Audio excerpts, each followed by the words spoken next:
Welcome to the deep dive. Today we're going somewhere a little different, Greenland. During the Little Ice Age. Sounds chilly. It was.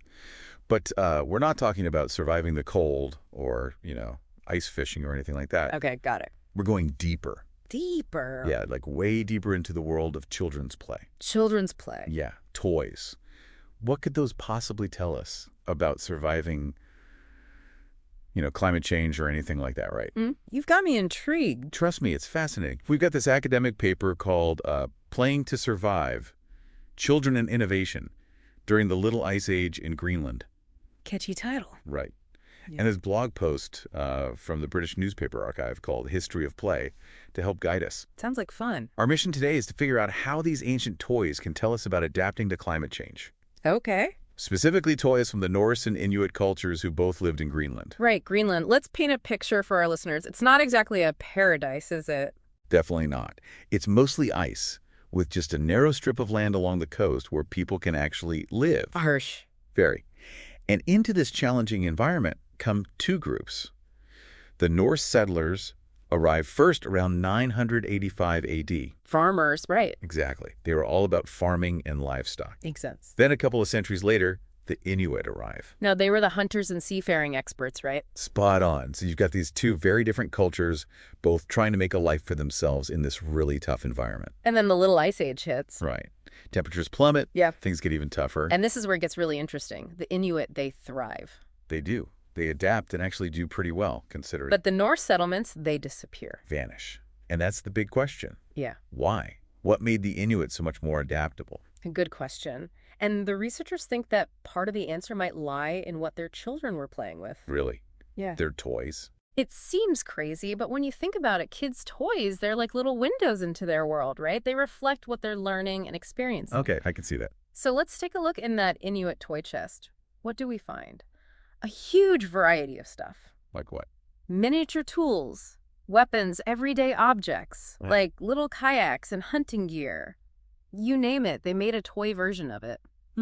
So are we saying that their toys made them more resourceful? It's possible. The researchers suggest that all this hands-on play might have encouraged problem-solving skills from a young age. So they were like practicing for real life through their play. Exactly. But hold on a sec. Couldn't you argue that the Inuit were just resourceful because they had to be? Because of the harsh environment. Right. Maybe they just didn't have as many resources as the Norse, so they had to get creative. That's a good point. Maybe the Norse, with their farming lifestyle, they had easier access to materials, so they didn't need to be as inventive. It's definitely a factor. But even so, the sheer variety of Inuit toys, it's impressive. I mean, they even use things like seal penis bones. Yeah. They weren't afraid to use everything they had. It's like they had this deep respect for their environment and every part of it. Exactly. Nothing went to waste. And it really makes you think about how we define resourcefulness today.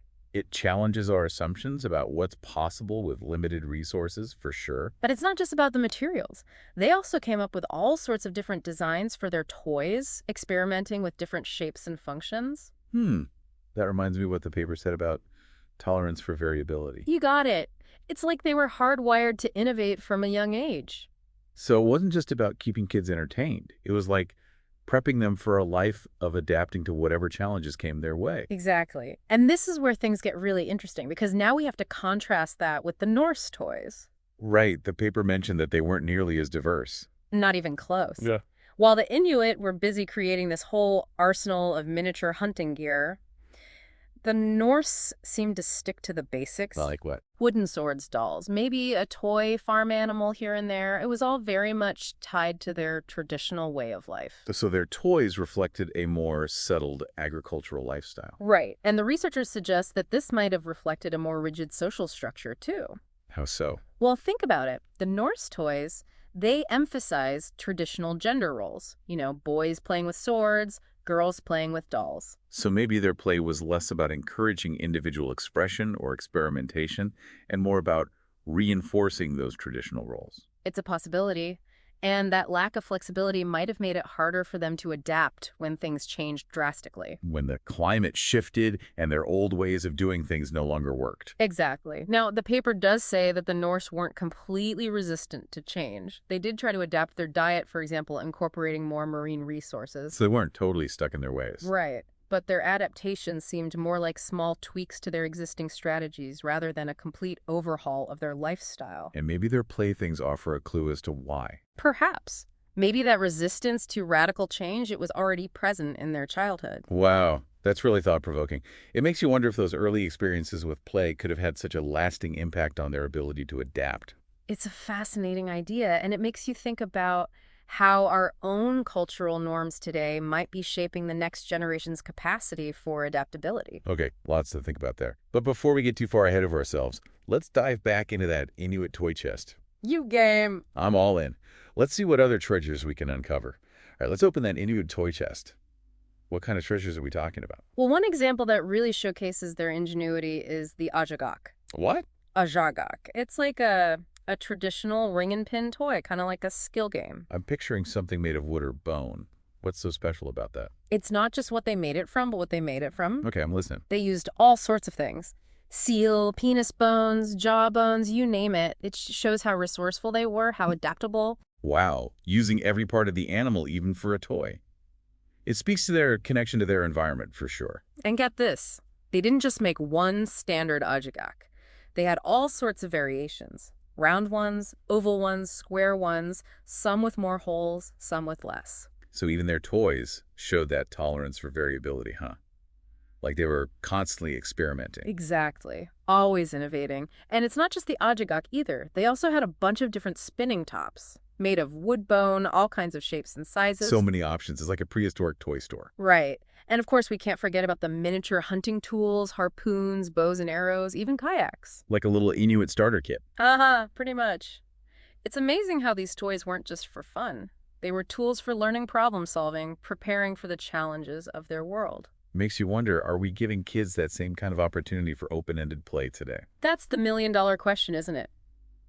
We're so focused on structured activities these days, screens, technology. Yeah, it's a different world. Yeah.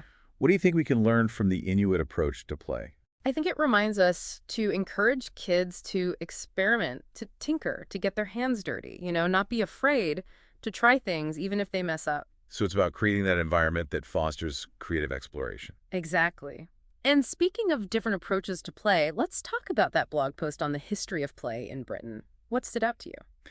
I was struck by how much the perception of play has changed over time. At first it was seen as frivolous something for wealthy kids. Working class kids had to work. Right. Play was a luxury. Exactly. But then things started to shift. Formal education started to recognize the importance of free play, even incorporating it into the classroom. It's fascinating how our understanding of play has evolved. It's like we're rediscovering this ancient wisdom that play isn't just fun. It's vital for development. Totally.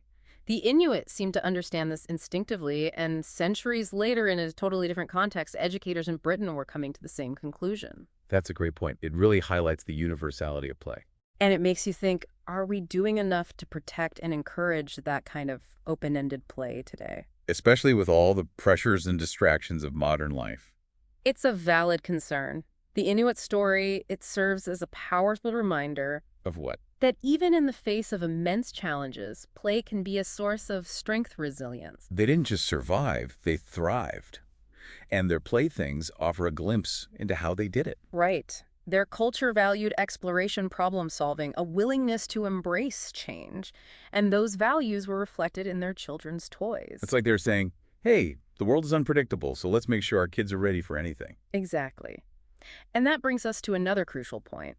While the Norse struggled to adapt and eventually vanished, the Inuit not only survived, but thrived for centuries. It's a testament to the power of a culture that values adaptability and understands the role of play in fostering that adaptability. Couldn't have said it better myself. And their story, it offers some valuable lessons for us today as we face our own set of challenges. Like climate change, for example. Exactly. So how do you think this ancient wisdom about play can help us navigate the uncertainties of the future? That's a big question. What specific takeaways can we apply to our modern lives? Well, I think the Inuit success reminds us that adaptability is not an innate trait. It's something we can foster and cultivate in play, especially the open-ended, hands-on kind we've been talking about is a powerful tool for doing that. Okay, so we've seen that the Inuits' approach to play was really all about adaptability. But what's the takeaway for us? Like, how can we actually apply these ancient insights to our modern lives?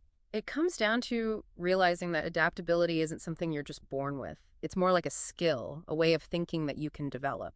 And play, especially the hands-on creative kind we've been talking about, is a powerful tool for that. So it's about creating spaces and environments where kids feel free to explore, to experiment, even to take risks. Exactly. It's about encouraging that tolerance for variability that we keep coming back to the same thing that allowed the Inuit to thrive in such a demanding environment.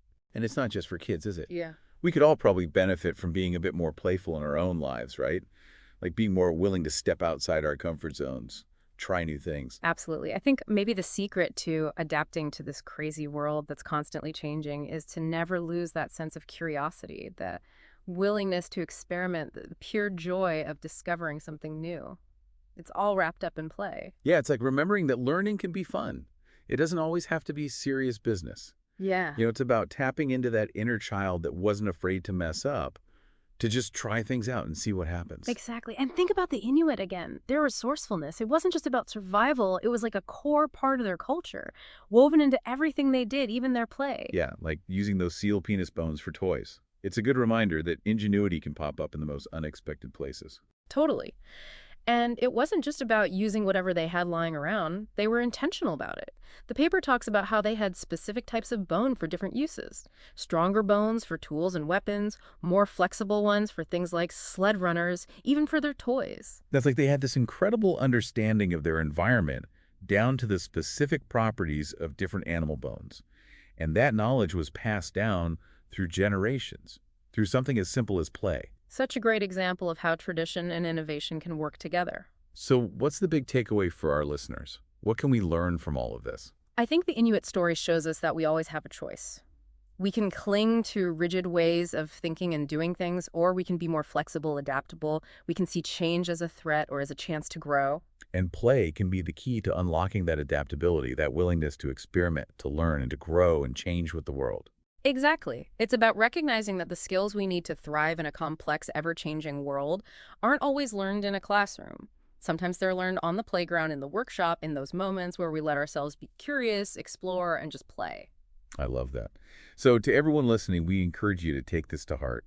Embrace the power of play. Never stop exploring.